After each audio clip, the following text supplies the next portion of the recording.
क्या गुरु बिना मुक्ति नहीं?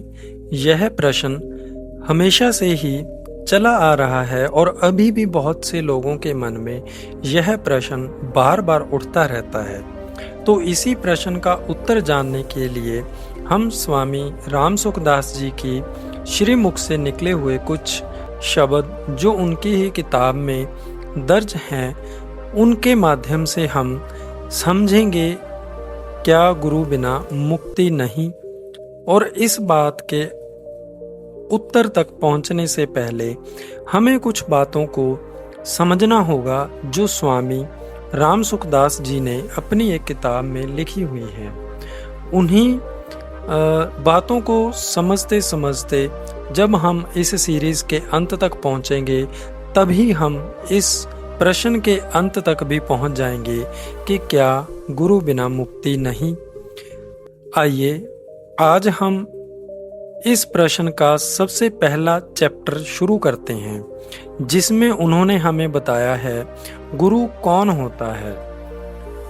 किसी विषय में हमें जिससे ज्ञान रूपी प्रकाश मिले, हमारा अंधकार दूर हो, उस विषय में वह हमारा गुरु है। जैसे हम किसी से मार्ग पूछते हैं और वह हमें मार्ग बताता है तो मार्ग बताने वाला हमारा गुरु हो गया। हम चाहे गुरु माने या ना माने, उससे संबंध जोड़ने की जरूरत नहीं है। विवाह के समय ब्राह्मण कन्या का संबंध वर के साथ करा देता है तो उनका उम्र भर के लिए पति पत्नी का संबंध जुड़ जाता है। वही स्त्री पतिव्रता हो जाती है, फिर उनको कभी उस ब्राह्मण की याद ही नहीं आती और उनको याद करने का विधान भी शास्त्रों में कहीं नहीं आता। ऐसे ही गुरु हमारा संबंध भगवान के साथ जोड़ देता है तो गुरु का काम हो गया।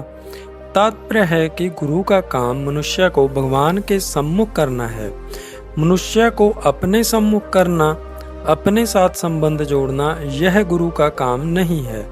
इसी तरह हमारा काम भी भगवान के साथ संबंध जोड़ना है, गुरु के साथ नहीं। जैसे संसार में कोई माँ है, कोई बाप है, कोई भतीजा है, कोई भौजाई है, कोई स्त्री है, कोई पुरुष है, ऐसे ही अगर एक गुरु के साथ और संबंध जुड़ गया तो इससे क्या लाभ।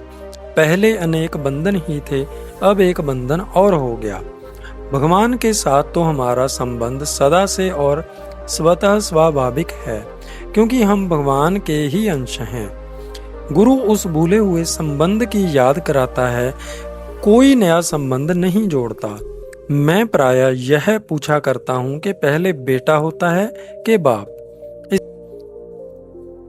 इसका उत्तर प्रायः यही मिलता है कि बाप पहले होता है, परंतु वास्तव में देखा जाए तो पहले बेटा होता है फिर बाप होता है।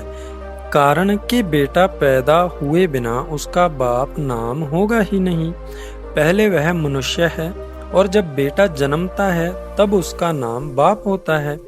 इसी तरह शिष्य को जब तत्व ज्ञान हो जाता है तब उसके मार्गदर्शक का नाम गुरु होता है। शिष्य को ज्ञान होने से पहले वह गुरु होता ही नहीं। अर्थात गुरु गीता में लिखा गया है, जिसका अर्थ है गु नाम अंधकार का है और रू नाम प्रकाश का है।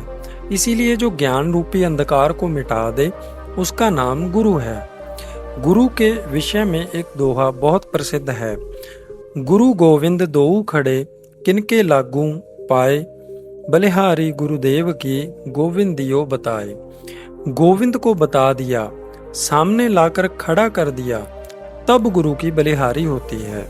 गोविंद को तो बताया नहीं और गुरु बन गए, यह कोरी ठगाई है। केवल गुरु बन जाने से गुरुपना सिद्ध नहीं होता। इसीलिए अकेले खड़े गुरु की महिमा नहीं है। महिमा उस गुरु की है जिसके साथ गोविंद भी खड़े हैं। गुरु गोविंद दो खड़े, अर्थात जिसने भगवान की प्राप्ति करा दी है। असली गुरु वह होता है जिसके मन में चेले के कल्याण की इच्छा हो, और चेला वह होता है जिसमें गुरु की भक्ति हो। अगर गुरु पहुंचा हुआ हो और शिष्य सच्चे हृदय से आज्ञा पालन करने वाला हो तो शिष्य का उद्धार होने में संदेह नहीं है। अगर पारस के साथ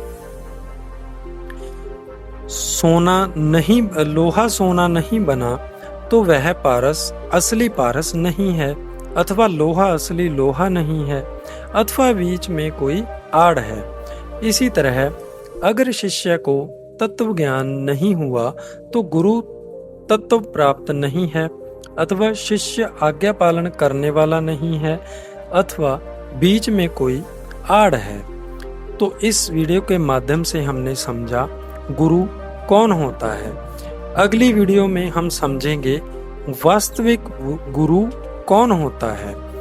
तो ऐसे ही हम इन वीडियो की एक सीरीज लेकर आ रहे हैं, जिसके अंत तक पहुंचते पहुंचते हम इस प्रश्न के अंत तक भी पहुंच जाएंगे, क्या गुरु बिना मुक्ति नहीं। तो इस प्रश्न का उत्तर जानने के लिए आपको इन वीडियो की ये सीरीज को कंप्लीट देखना होगा। तो इस वीडियो को आगे देखने के लिए आप कृपया हमारे चैनल को सब्सक्राइब भी करें और बेल आइकन को प्रेस भी करें। धन्यवाद दोस्तों।